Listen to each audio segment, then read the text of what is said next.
बोलिए सद्गुरुदेव की जय। सब सुख तेरे पास, यह ग्रंथ प्रातः स्मरणीय सद्गुरु अभिलाष साहेब जी प्रातः काल वे लिखते थे कुछ अपना अनुभव, मनोभावनाओं में जो सुबह उठता था तो उसी को अंकित कर देते थे पुस्तक में।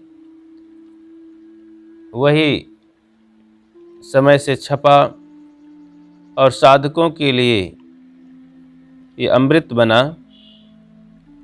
उसी डायरी का नाम सब सुख तेरे पास। इसी तरह से कई डायरियाँ छपी, क्योंकि नित्य का उनका ये अनुभव था, रोज़ थोड़ा सा लिखते थे। वो ये है, उस समय कबीर संस्थान में थे तो लिखते हैं कि परिवार तथा समाज में रहने वाले सभी व्यक्तियों के स्वभाव, गुण, कर्म, रुचि आदि एक समान नहीं हो सकते। इन्हें धैर्य और सहनशीलता से ही निभाया जा सकता है। जब तक कोई सामाजिक नियमों का उल्लंघन करने वाला न हो, उसे निभाया जा सकता है। जो सामाजिक नियमों का बारंबार बराबर तिरस्कार करता रहे, उसे विनम्रता पूर्वक त्याग देना चाहिए। उसे न त्यागने से समाज की हानि होगी और उसका कोई लाभ नहीं होगा। साधारण भ्रमित व्यक्ति शीघ्र सुधर सकता है और घोर अहंकारी व्यक्ति पतित होकर रहता है। सामान्य रूप से कोई भूला भटका हो, कुछ भ्रमित हो, थोड़ा सा मनमुटाव किया हो, उसे समझा दिया जाए, फुसला लिया जाए, ठीक हो जाता है। फिर से पुनः सुधार करके हंसी खुशी से जीता है, मिल मिला करके। लेकिन जो अहंकारी है, प्रमादी है, उसे कितना भी समझाओ, सामाजिक नियमों का वो वैल्यू नहीं समझता है, बराबर गलती करता है, तो उसे निकाल ही देना चाहिए और उसे निकल ही जाना चाहिए। जीवन के वे सर्वोच्च क्षण हैं जिनमें कुछ नहीं सोचा जाता और चित्त निर्विकल्प रहता है। सारा भय अहंकार ममकार में है तो अंततः मेरा नहीं है, उसे अपना मानकर ही सारी पीड़ा है। मनुष्य हर समय भ्रांति में जीता है। कुछ मेरा है, ये बहुत बड़ी भ्रांति है। कुछ मेरा है इस संसार में, ये मेरा है, वो मेरा है, ऐसा मानना भीतर से एक भ्रांति है, बहुत बड़ी भ्रांति है ये। इस भ्रांति से रहित रहना बहुत बड़ी साधना है। मनुष्यों का मेला मिलता है, इसमें जो तुमसे बन सके अपना कर्तव्य निभाकर सबके राग द्वेष से रहित हो रहो। अपनी असंगता का सब समय स्मरण रखो।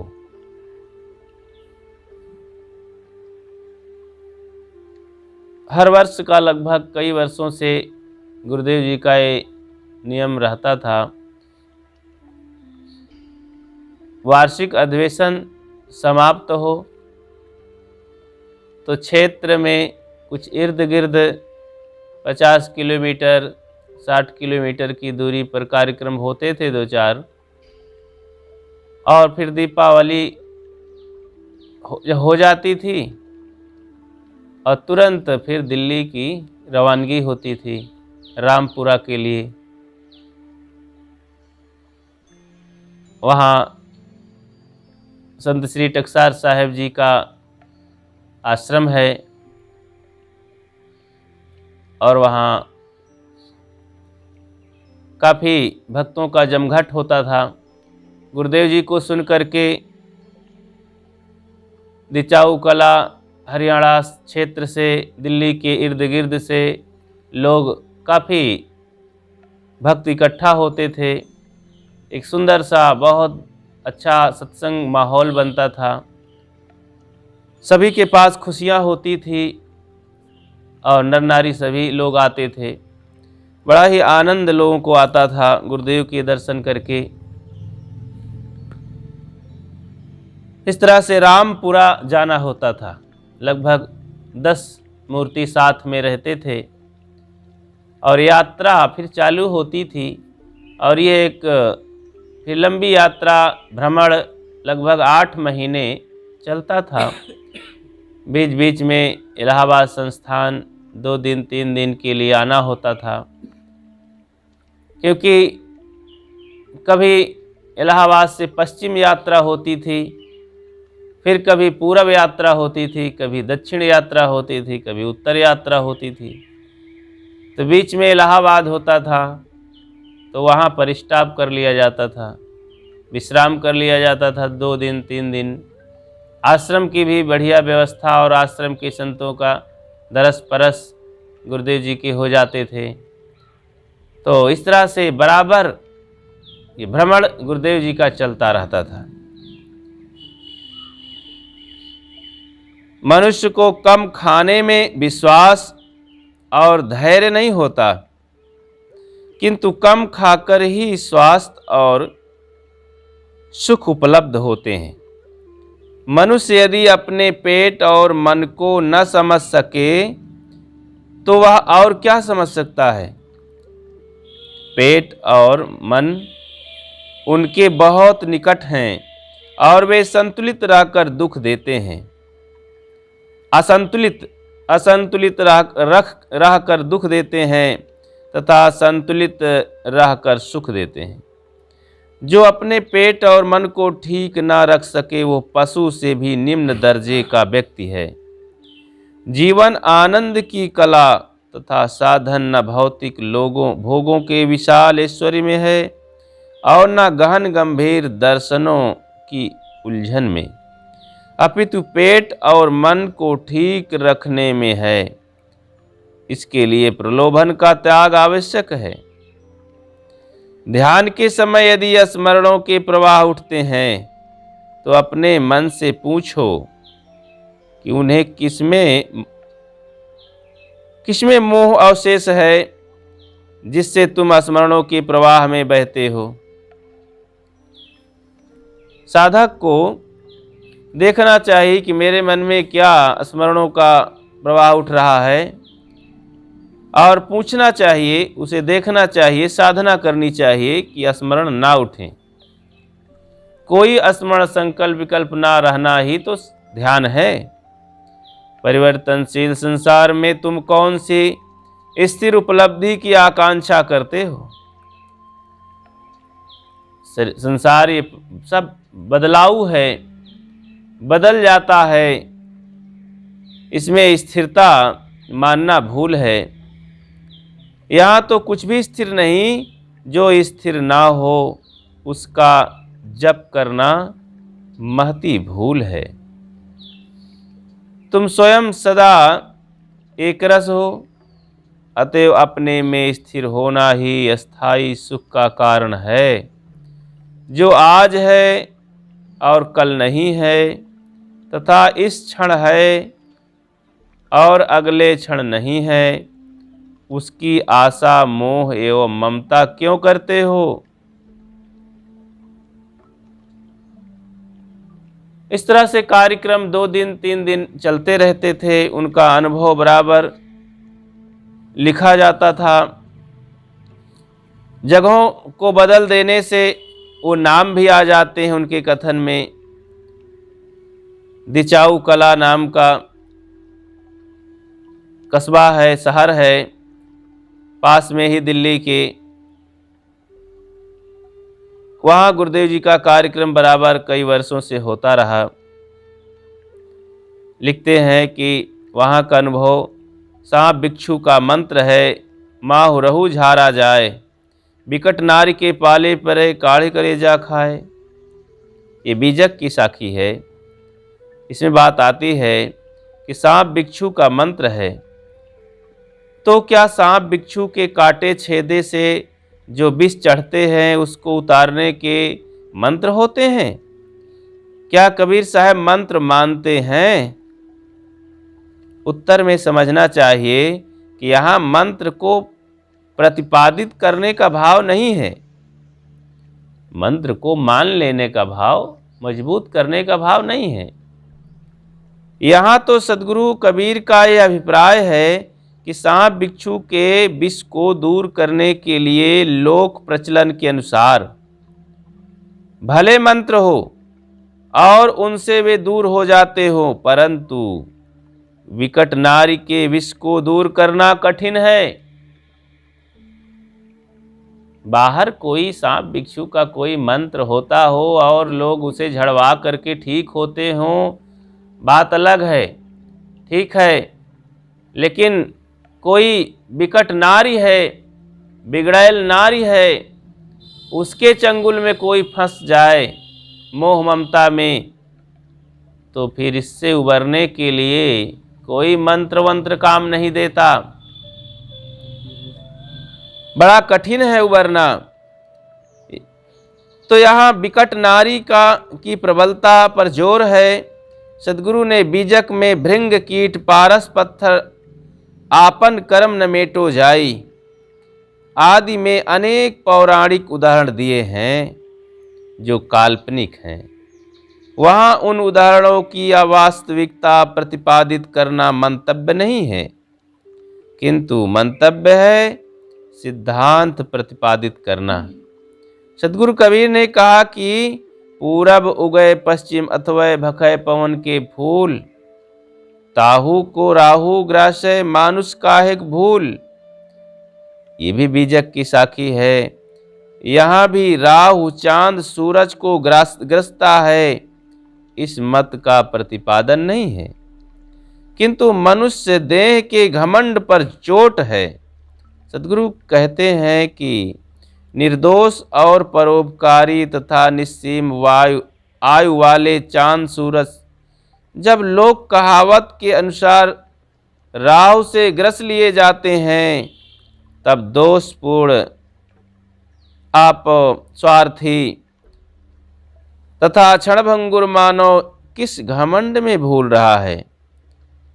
110वें शब्द आपन कर्म न मेटो जाई में सद्गुरु ने कहा है कि श्री राम ने बाली को गलत तरीके से मारा तो कृष्णावतार में वे जरा नाम के व्याध से मारे गए, किंतु वे नारद का मुंह बानर का बना दिया और मोहनी नहीं लेने दी तो वे श्री राम होकर फल पाए।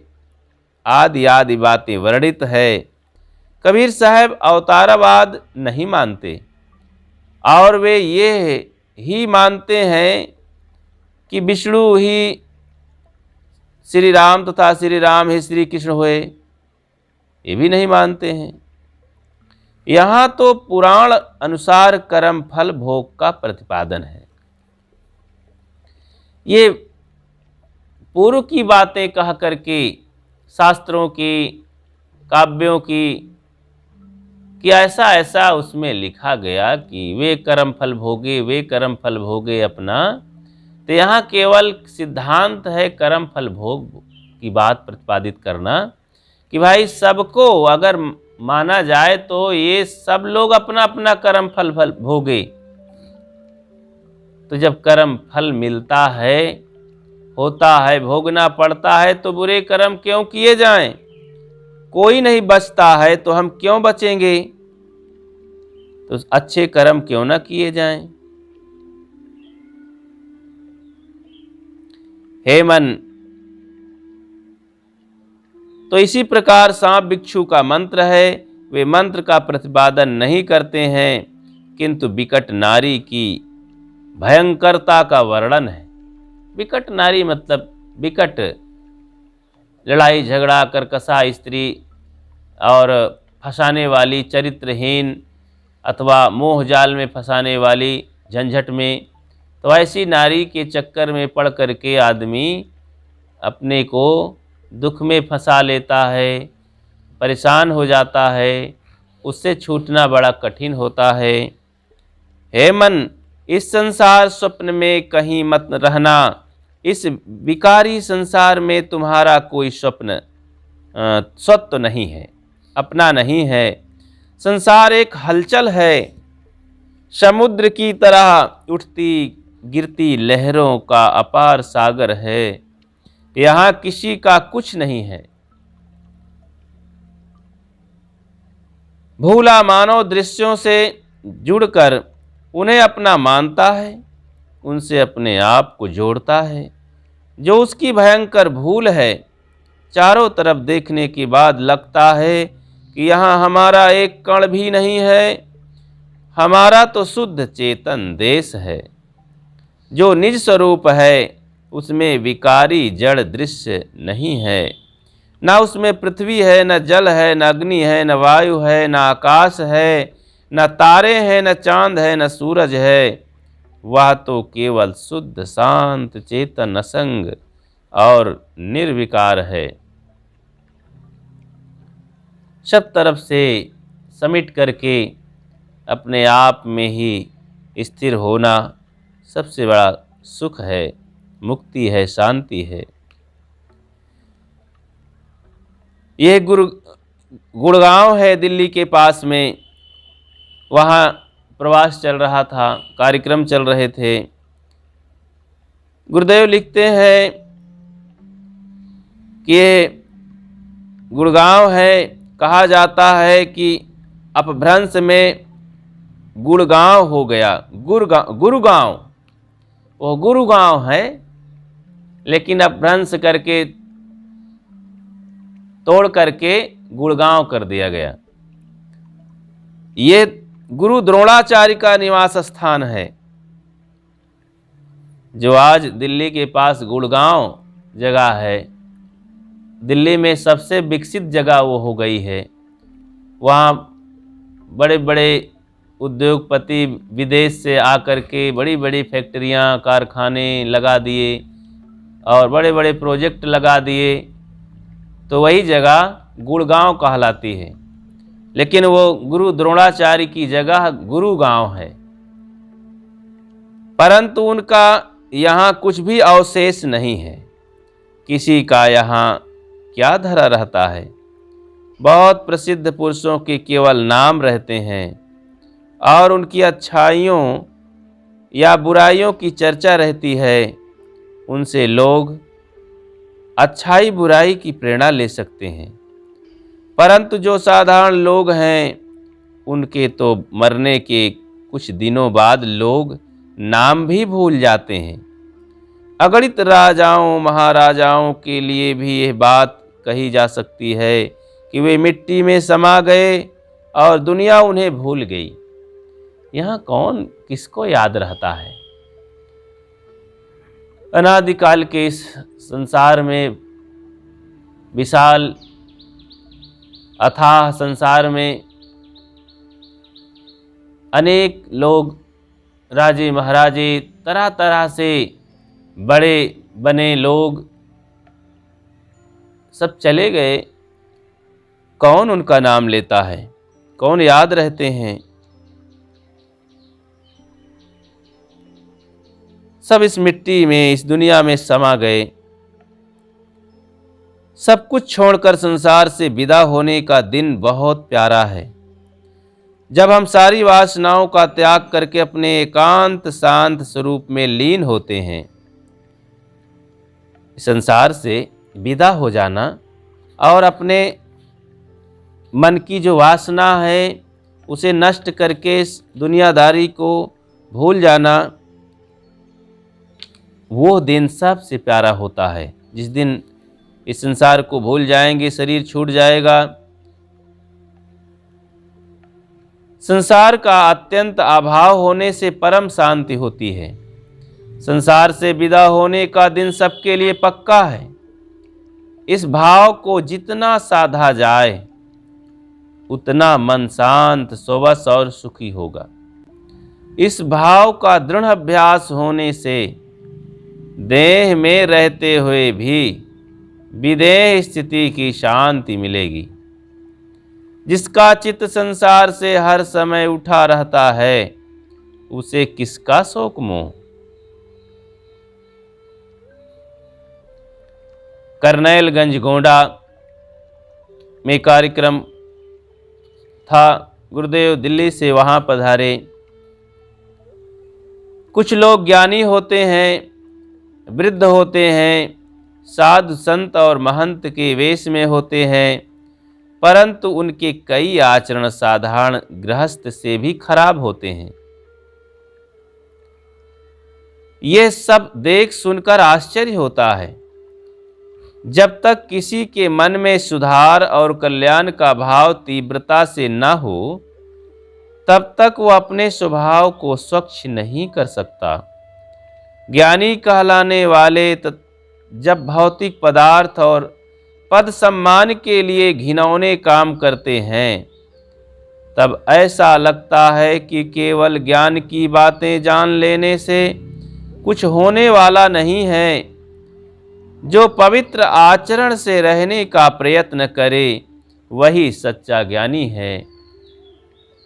जो अधिक धन लाभ, पद लाभ, सम्मान लाभ चाहता है, वो अधिक पाप करता है। ये चाहना, मनुष्य के अंदर ये लोभ लालच चाहना ही तो दुख का घर है। और जन्म मरण का मूल है, पाप है। अधिक अशांत होता है ऐसा व्यक्ति, अतः अंततः अधिक हानि उठाता है। अधिक लाभ की इच्छा वाले दुर्योधन ने अपना सब कुछ खोया। पर स्त्री के भोग की कामना में रावण ने अपना सर्वनाश किया। यह तो बड़े बड़े नाम हैं। छोटे कहलाने वाले लोग जो दूसरे के अधिकार को मारना चाहते हैं, उनका अंधा पतन होता है। सुख से जीने और मरने की इच्छा रखने वाले सदैव सिमट कर रहते हैं। तृष्णाहीन मनुष्य सच्चे स्वर्ग और मोक्ष का उपभोग करता है।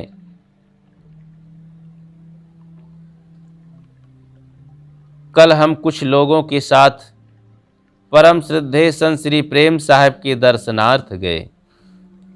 करनैलगंज गोंडा यूपी में पड़ता ही है। वहीं पर पास में मूजापुर स्थान है, जहाँ सदगुरु विशाल देव की तपस्थली और उनकी समाधि भी है। वहाँ बड़ा सा आश्रम बन गया है। उस समय सदगुरु श्री प्रेम साहब जी अपनी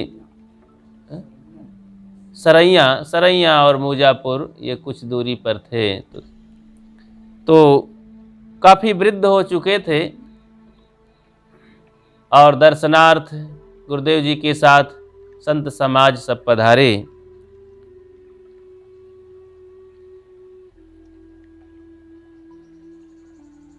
तो सरैया में थे, जो बाराबंकी जिले में पड़ता है।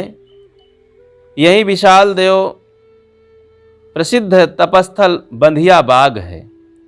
इस समय भी प्रेम साहब शरीर से प्रायः अशक्त हैं, परंतु चित्त से प्रसन्न हैं। उनको कोई रोग नहीं, केवल वृद्धता तथा शरीर की दुर्बलता है, कमजोरी है। उस समय यहाँ संत सम्मेलन था। संत भक्तों के दर्शन हुए और मन को बड़ी प्रसन्नता मिली। श्री साहेब जी धारावाहिक प्रवक्ता थे, परंतु आज वे बहुत धीरे से थोड़ी बात कर पाते हैं। हर सांसारिक वस्तु का अंत है। सदगुरु श्री प्रेम साहब कहा जाता है अपने समय में, जब शरीर उनका स्वस्थ था, महान वैराग्यवान तपोनिष्ठ साधक थे, बहुत बोलते थे, बहुत प्रसन्न रहते थे। सदगुरु विशाल देव के वे शुरू के ही संत थे, बचपन से आए थे गुरुदेव जी के पास और फिर धीरे धीरे बहुत साधक इकट्ठा हुए, एक लंबा समाज, बड़ा समाज साथ में चलता था। बड़ी अद्भुत कथा है उनके संत समाज जीवन कथा सबकी। तो उसमें सद्गुरु प्रेम साहब महान संत, लेखक और रहनी संपन्न बोधवान, बड़े ही साधकों के संतों के प्रिय थे, श्रद्धेय थे, पूजनीय थे, सबके दिलों में बसे रहते थे। बोध विचार संतों को पढ़ाते समय इतना आनंदित और भाव विभोर कर देते थे कि क्या कहना। बड़े ही अद्भुत संत थे, धारावाहिक प्रवक्ता थे, लेकिन अब वृद्ध अवस्था में थोड़ा सा बोल पाते थे। अंत में मुजापुर में हमें दर्शन करने को मिले, तो वहाँ पर उस समय तो कुछ भी नहीं बोल पाते थे, केवल थोड़ा सा फुसफुसाहट की आवाज़ मुख से निकलती थी। लेकिन उस समय में भी वे अपने लिए स्वयं विशाल वचनामृत का पाठ करते थे और मुस्कुराते थे। शरीर उनका चेहरा चमकदार था। संत बड़ी अच्छी सेवा करते थे।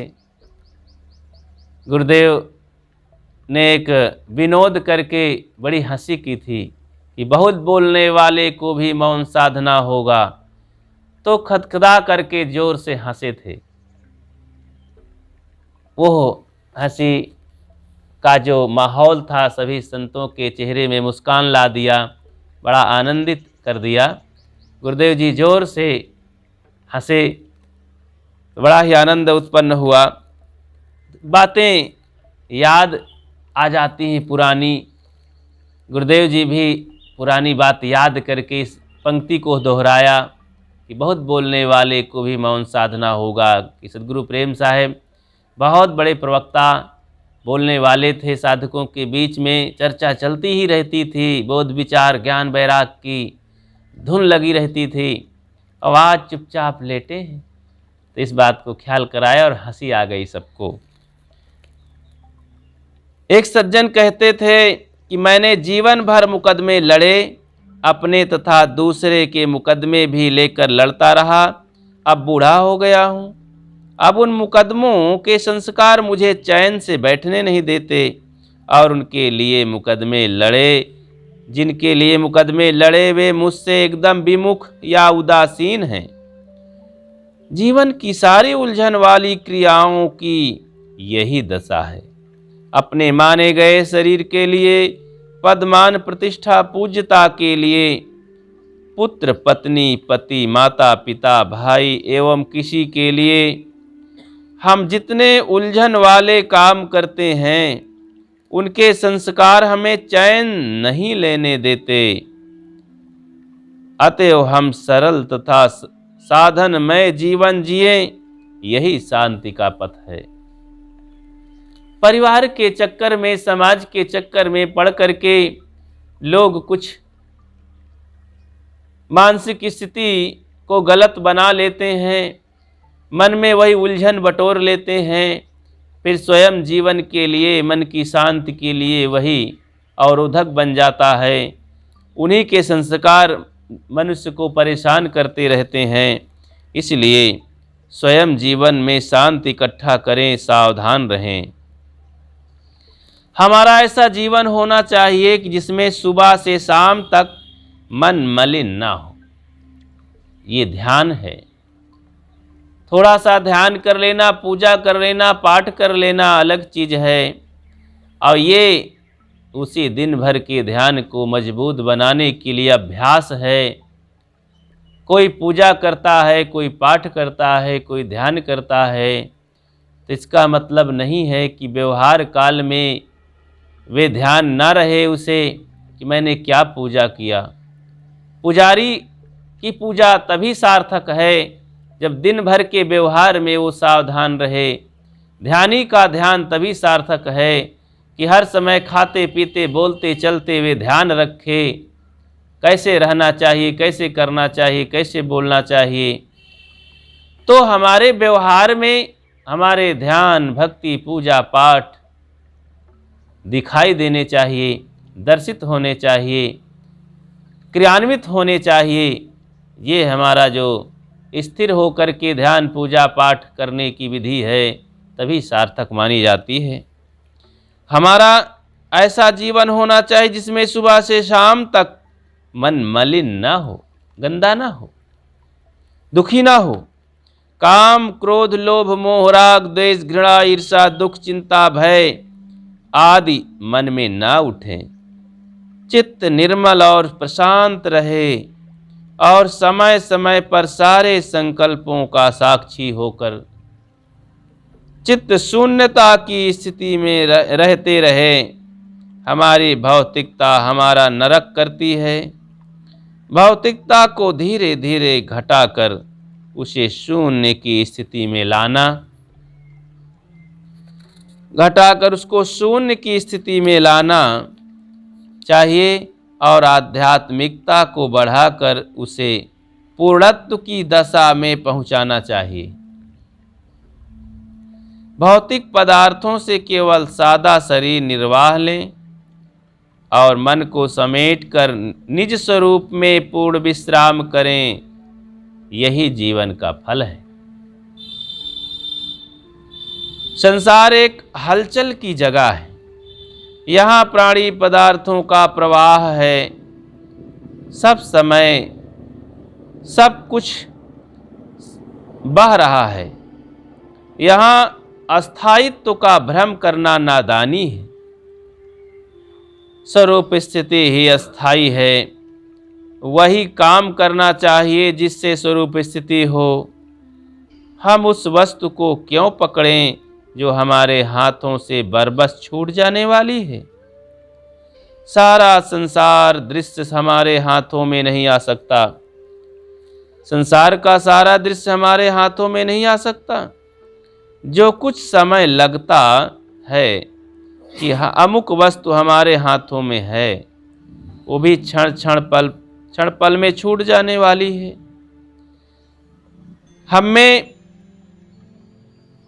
हम नहीं छूटते, अतः हमें अपने में ही लीन होना चाहिए। अपने आप को हम कैसे छोड़ सकते हैं? अपने आप से कोई अलग नहीं होता है, इसलिए अपने आप में ही रहने चाहिए। संसार का सब काम होता रहता है, तुम उनकी चिंता मत करो, केवल अपनी श्रेणी के कर्तव्य करो। सर्वाधिक जोर देना है वासनाओं की निवृत्ति के लिए। संसार में तुम्हारा कुछ नहीं है, ये भाव मजबूत करो। तुम्हारा चित्त बात शांत हो, ये तुम्हारा परम पुरुषार्थ है। चित्त शांत होने पर संसार की निवृत्ति होगी और संसार की निवृत्ति से ही असंगता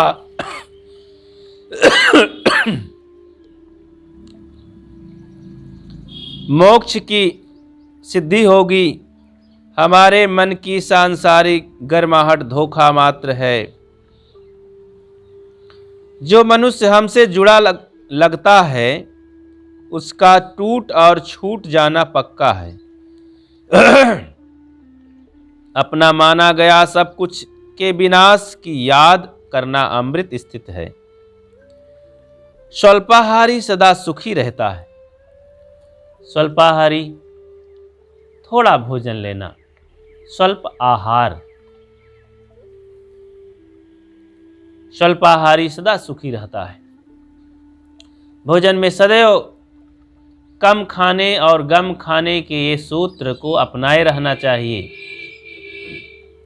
ये जीवन का बहुत ही महत्वपूर्ण सुखदायी सूत्र है।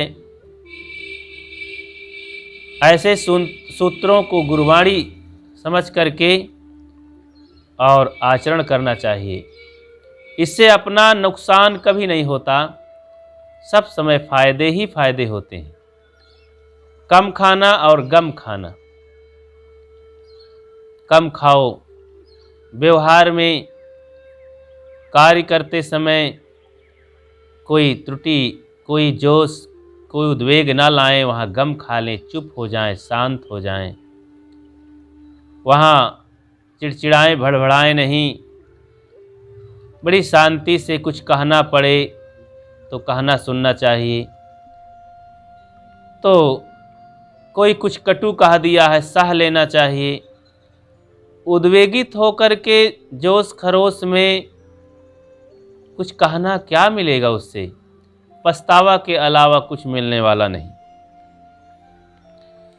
साधक को रात में नहीं खाना चाहिए। यदि खाना पड़े तो बहुत कम से कम खाना चाहिए। लेकिन नहीं, आदत हो जाने से तो मिलना ही चाहिए और उतना ही मिलना चाहिए। आधी रोटी भी कम हो गई तो भंडारी के ऊपर गुस्सा हो जाता है। अरे समझना चाहिए कि 24 घंटे में हमने एक बार कस के भोजन तो किया ही है, पेट भर। अब दूसरी मीटिंग खाते थे रोज, आज थोड़ा कम मिला, कोई बात नहीं। अरे एक रोटी की जगह में तो 2 गिलास 1 गिलास पानी ही पी लेना चाहिए, स्वास्थ्य बड़ा अच्छा होगा और सुबह ध्यान अच्छा लगेगा, शरीर हल्का रहेगा। भोजन के प्रति जो मोह है, ये भ्रम है लोगों का। खा खा करके दुनिया में मरने वाले बहुत हैं। बिना खाए कौन मरता है यहाँ? ऐसा कोई जल्दी प्रमाण नहीं है कि बिना खाए लोग मर गए हों। खा खा करके तो अनगिनत लोग मर गए हैं। इसलिए ये मोह छोड़ देना चाहिए कि दोनों तीनों टाइम पेट भर खा लेने पर शरीर स्वस्थ रहेगा, बलवान रहेगा। हम काम करते हैं, ज़्यादा काम करते हैं, मेहनत करते हैं, नहीं खाएंगे तो दुबले हो जाएंगे। ये सब कुछ नहीं।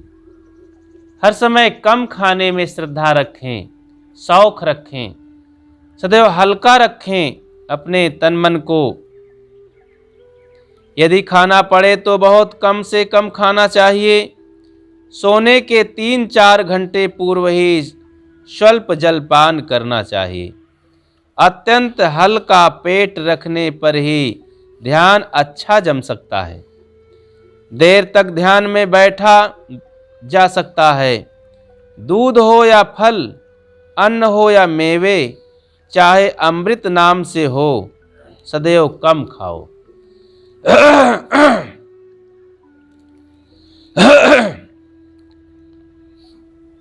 धनी तथा निर्धन सब दुखी हैं, अपितु कई बातों में निर्धन से धनी अधिक दुखी है। लोग मानते हैं कि प्राणी पदार्थों का अधिक संग्रह उन्नति है, किंतु उन्नति तो मन की पवित्रता तथा वासनाहीनता है। सच्ची उन्नति है अपने आप को अकिंचन समझ लेना। मेरे पास कुछ नहीं है, न मुझे कुछ चाहिए ही, इस भाव की पूर्ण दृढ़ता हो जाने पर असंगता होती है। कुछ अपना मानना मानसिक सनक है। व्यवहार में कुछ अपना तथा पराया मानना पड़ता है, परंतु हृदय से ये समझ पक्की होनी चाहिए कि मेरा कुछ नहीं है। व्यवहार में ये माइक रूप से मानना पड़ता है कि ये मेरा है, ये मेरा घर है, ये मेरे कपड़े हैं, मेरा बर्तन है और मेरी ये साइकिल है, मेरी ये लाठी है, डंडा है, मेरा ये बैग है। इस तरह से मानना पड़ता है, लेकिन अंदर से कुछ अपना नहीं है। शरीर कूड़ा कबाड़ है, संसार कूड़ा कबाड़ है, कबाड़ खाना है। इस कूड़े कचड़े भरे संसार में क्या चाहते हो? संसार शरीर निहिसार है, निहिसार है, निहिसार है। तुम यहाँ सार खोजते खोजते बूढ़े हो जाओगे, परंतु कुछ ना पाओगे। हाँ, इस खोज में तुम उलझ उलझ कर दुखी होते रहोगे।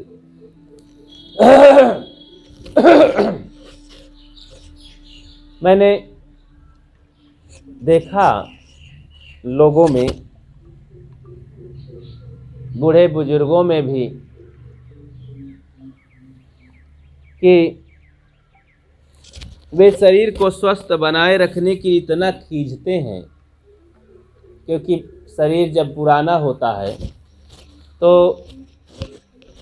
धीरे धीरे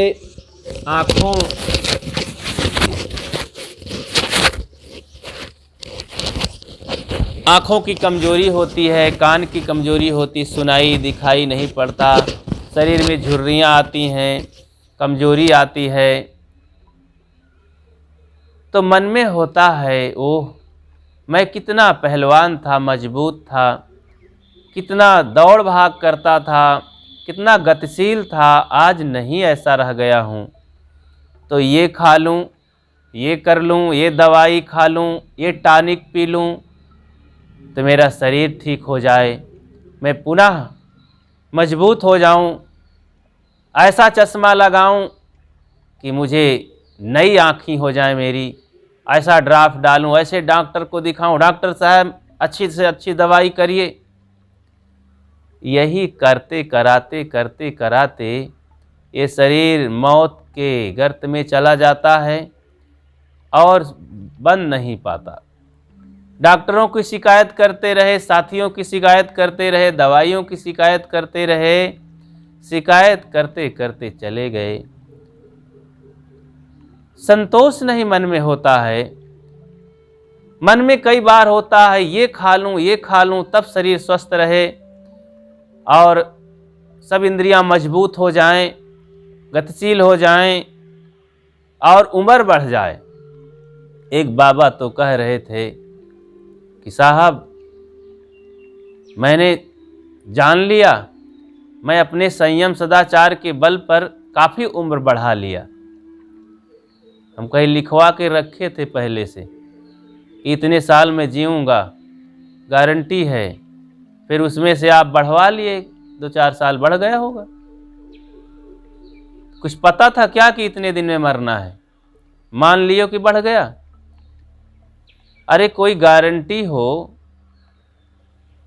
एग्रीमेंट हो कि भाई इतने साल जीना ही है, इसके बाद तो मरना है। तो चलो 50 वर्ष जीना है, 80 साल जीना है, तो 81 साल के हो गए तब भी नहीं मरे। 1 वर्ष बढ़ गया, मान लिया जाए। कोई ठिकाना भी तो नहीं है, कोई गारंटी नहीं है, कुछ मालूम नहीं है प्रारब्ध के विषय में कितने वर्ष जीना है। तो कैसे मान लिया जाए कि हमने संयम करके उम्र बढ़ा ली? ये मनुष्य का भ्रम है। संयम, नियम, साधना का अपना महत्व है, उसका अपना लाभ है, मन में है, तन में है। तो शरीर को बढ़िया स्वस्थ बनाए रखने के लिए एक्सरसाइज, व्यायाम, कसरत, टहलना, घूमना, संयम, सदाचार ये बहुत ज़रूरी है। इसका अपना लाभ होता है, शरीर में सबका अनुभव है। ऐसे मन को शांतिमय रखने के लिए, स्वस्थ रखने के लिए, प्रसन्न रखने के लिए अच्छे वातावरण में रहना। जहाँ प्रपंच है, दुख है, वहाँ से दूर भागना। जहाँ गलत चर्चा है, गलत लोग हैं, कुसंग रूप है, ऐसी जगहों से, ऐसे लोगों से, ऐसे वातावरण से दूर रहना मन की शांति का साधन है। मन में कोई गलत विचार ना उठे, मन में स्वस्थ विचार उठते रहें, ये मन की शांति का साधन है। अच्छे ग्रंथ पढ़ें, सत्संग में जाएं, गुरुजनों के पास रहें, सेवा सत्कार करें, सद्गुण कमाएं, तो ये मन की शांति का साधन है। इसको नकारा नहीं जा सकता है। जितना मन के सामने सात्विक सदाचार वातावरण कर्म पेश करेंगे, सोच विचार बनाएंगे उतने मन में शांति प्रसन्नता कायम होगी, उसका राज होगा और उतना ही वो जीते जी मुक्ति और निर्मलता में प्रवेश कर जाएगा। और जीते जी जो मुक्त है, शांत है, निर्मल चित्त वाला है, वही विदेह मुक्त को भी प्राप्त होता है। चित्त की पूर्ण शांति के लिए कर्मों और वचनों को पूर्ण संयमन अत्यंत आवश्यक है। संसार से पूर्ण मर जाने पर ही परम शांति मिलेगी। मर जाने की बात है सारी अहंता ममता का त्याग। शरीर मरने से कुछ नहीं होता है। मरना मरना क्या करे मेरी मरे बलाए, मरते तो सब हैं, आए हैं सो जाएंगे, सबको मरना है। लेकिन ऐसा होए कि ना मुआजो बहुर न मरना होए। सद्गुरु कहते हैं कि सब मरते चले जाते हैं, लेकिन ऐसा अपने मन को बना करके नहीं मरते हैं, ऐसा साफ सुथरा होकर नहीं मरते हैं, ऐसा कमाई करके नहीं मरते हैं कि फिर से संसार में ना मरना पड़े, इस भवचक्र में ना आना डूबना पड़े, इस शरीर नरक में ना फंसना पड़े। ऐसा हो करके नहीं जाते हैं, बल्कि यहाँ से वासना की लादी लाद करके फिर भवबंधन बना करके जाते हैं, तो फिर इस संसार में आना पड़ता है। क्योंकि आने का जो संस्कार बन गया, बंधन बन गया, तो भाई जब बीज बन गया तो वृक्ष तो खड़ा होना है, फल फूल आना ही है और डाल पत्ते आना ही है। तो हमने जब वासना बना ली इस संसार में आने की, यहाँ आनंद आता है, तो फिर भाई जब धरती माता का दूध प्यारा है तो उस दूध को पीने के लिए तो फिर से आना पड़ेगा इस धरती पर। और जब धरती पर आ ही जाएंगे तो फिर दुख की कमी नहीं है, सारे दुख घेर लेंगे। तो यहाँ पर भूख प्यास लगेगी, ठंडी गर्मी लगेगी, जुखाम बुखार होगा, काम क्रोध घेर लेंगे, किस दुख की कमी है। तब तो फिर ये बाल खाल भी आ जाएंगे, मुड़वाते रहो, छिलवाते रहो, ये भी बड़ी झंझट है, हैं?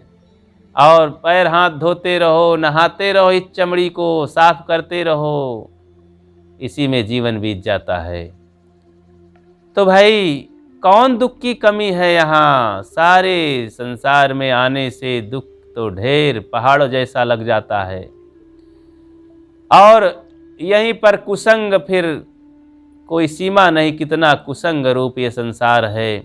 अपना तन मन अंदर बाहर सब कुसंग रूप ही हो जाता है मानो। इस कुसंग में पड़ कर के जीव के लिए साधना करना कितना कठिन हो जाता है। और इस कुसंग में पड़ कर के तो अंधा पतन होता है, आदमी बेहोश हो जाता है, उसे दिखाई नहीं देता कि जीवन क्या है, मैं कौन हूँ, मेरा क्या कर्तव्य है, मेरे जीवन का उद्देश्य क्या है। बस वह यही समझ लेता है कि खाओ पियो मौज करो, इसी के लिए तो जीवन मिला है।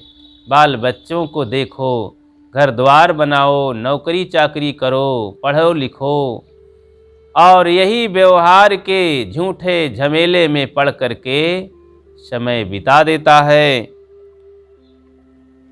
तो मरना भी उसे नहीं आता है, मरना उसी का भला है जो यहाँ से वासना अहंता ममता को मार देता है, त्याग देता है। ये संसार सदा के लिए आज कल में छूट जाना है, इसलिए इनका राग छोड़ दो। संसार में पूर्ण विरक्ति हुए बिना स्वरूप स्थिति नहीं होगी। रात दिन आत्मशोधन करो, सारी वासनाओं से विमुख होकर ही अपने आप में पूर्ण विश्राम पाओगे। तुम किसमें चिपक रहे हो? यहाँ कौन और क्या तुम्हारा है? सावधान, सबसे हटो, तब असंगता होगी। असंगता मतलब अकेला, अपने आप के संग असंगता है। ये कैसे होगा? जब सबसे हम हटेंगे, सबसे भागेंगे, सब तरफ से अपने आप को समेटेंगे, सबसे उदास निराश होंगे, तब अपने में हम प्रसन्न होंगे, खुश होंगे, सुखी होंगे। तो अपने आप के सुखी बनाने के लिए, अपने आप को प्रसन्न और मुक्त बनाने के लिए हमको स्वयं ये काम करना होगा। और ये काम होगा गुरु संतों के शरण में रह कर के, साधना ध्यान में समेटने में मन को। बस इतना ही। बोलिए सद्गुरु देव की जय। वंदन।